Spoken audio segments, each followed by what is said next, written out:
दोस्तों, हम अपनी ज़िंदगी से काफ़ी परेशान हैं क्योंकि घरों के अंदर रहना पड़ रहा है। व्यवसाय चल नहीं पा रहे, बिजनेसेस पिटे हुए हैं और नॉन एसेंशियल बिजनेसेस जो काफ़ी हद तक हम लोग किया करते थे, उन सब पे सरकार ने एक तरीके से बैन लगा दिया है तब तक जब तक लॉकडाउन नहीं खुल जाता। इसी बीच में मेरे पास कुछ ऐसी समाचार हैं या कुछ ऐसी न्यूज़ हैं जिससे ये पता चलता है कि शायद लॉकडाउन जल्दी खुल जाए।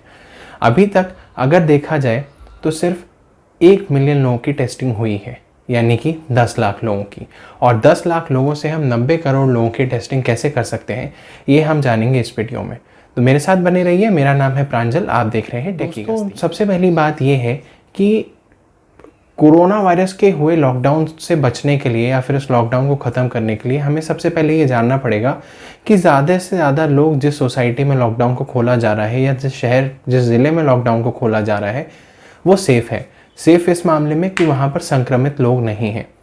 अभी जैसे कि कई स्टेट्स में या कई डिस्ट्रिक्ट्स में धारा 144 लगी हुई है, कर्फ्यू लगा हुआ है और हमने ये जाना है कि हम अगर खुद वायरस ट्रांसमिट नहीं भी कर रहे तो पड़ोसी जो हमारे राज्य हैं, जो हमारे डिस्ट्रिक्ट या सिटी या स्टेट हैं, वहाँ से आने वाले लोग हमें वायरस ट्रांसमिट कर दे रहे हैं।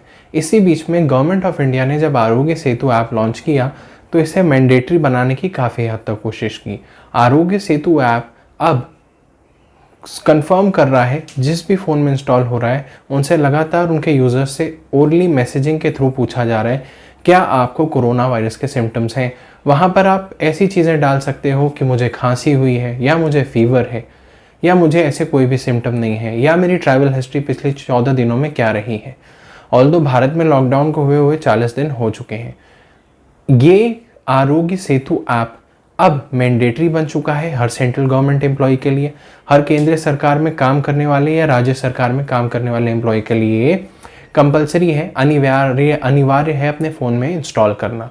यही नहीं, अब आपके पास कॉल आएगी जियो, एयरटेल, वोडाफोन, आइडिया, इन सभी कस्टमर्स केयर के तरफ से IVRS के थ्रू, जहां पर वॉइस रिकॉर्डिंग सिस्टम्स के ज़रिए आपसे ये पूछा जाएगा कि क्या आपके पास कुछ ऐसे सिम्टम हैं या आपने कोई ऐसे सिम्टम पिछले हाल दिनों में फेस किए हैं जब आपको लगा है कि मुझे खांसी हो रही है, बुखार है, सूखी खांसी है। इस तरीके से हम अपनी टेस्टिंग को 900 मिलियन लोगों तक पहुंचाएंगे। 900 मिलियन को अगर मैं हिंदी में या फिर अपनी गणना के हिसाब से कन्वर्ट करूं तो 90 करोड़ लोग इस तरीके से टेस्टिंग किए जाएंगे। और जैसे ही ये बातें जानी जाएंगी, कुछ सिलेक्टिव इलाकों में लॉकडाउन्स को खोला जाएगा। आपको ये जानकर अचरज भी होगा या फिर एक अच्छी बात भी है कि गोवा में पिछले 21 दिनों से ज़्यादा बने लॉकडाउन में 21 दिनों तक कोई भी कोविड का केस नहीं आया है। इसी उम्मीद के साथ मैं ये उम्मीद करता हूँ कि हमारे जो भी नॉन एसेंशियल बिजनेसेस थे, जो शहरों के बाहर 6 लाख ट्रक खड़े हुए हैं, जो MSMEs चल नहीं पा रही हैं, वो सब, और जो मज़दूर जो बेरोज़गार हो गए हैं और जिन्हें एक जगह से दूसरी जगह जाना पड़ रहा है और इस वजह से बिहार जैसे इलाकों में, झारखंड जैसे इलाकों में जहाँ पे कोई मतलब नहीं बनता था इन सब केसेस का फैलने का, जो बहुत ज़्यादा रिमोट एरिया थे वहाँ पर इन केसेस का फैलने का कोई मतलब नहीं बनता था, वहाँ पर ये केसेस फैल गए हैं क्योंकि शहरों से जाने वाले लोग कहीं ना कहीं ट्रांसमिट कर दे रहे हैं, इस डिज़ीज़ को ट्रांसफ़र कर दे रहे हैं उन लोगों पे जो रूरल या फिर पिछड़े इलाकों के हैं। क्योंकि हालांकि आप ज़्यादातर देखोगे ये बीमारी उन लोगों की है जो विदेशों में गए थे, तो मज़दूर कहाँ से इसके बीच में आ गए। इसी उम्मीद के साथ आप अभी अपने फ़ोन में आरोग्य सेतु ऐप डाउनलोड करें, सेंट्रल गवर्नमेंट, स्टेट गवर्नमेंट की मदद करें, अपने आप अपने पास के समाज की मदद करें। आपके अंदर अगर कोई भी सिम्टम है खांसी के, सूखी खांसी के, बुखार के, तो इस फ़ोन पर अपडेट करें।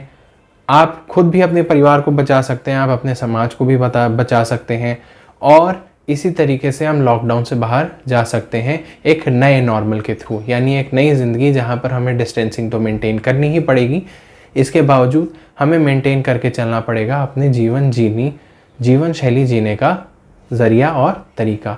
अब तक के लिए बस इतना ही। मेरा नाम है प्रांजल, आप देख रहे थे टेकी गस्ती। वीडियो पसंद आए तो लाइक करिएगा और चैनल को सब्सक्राइब करना मत भूलिएगा। नमस्कार।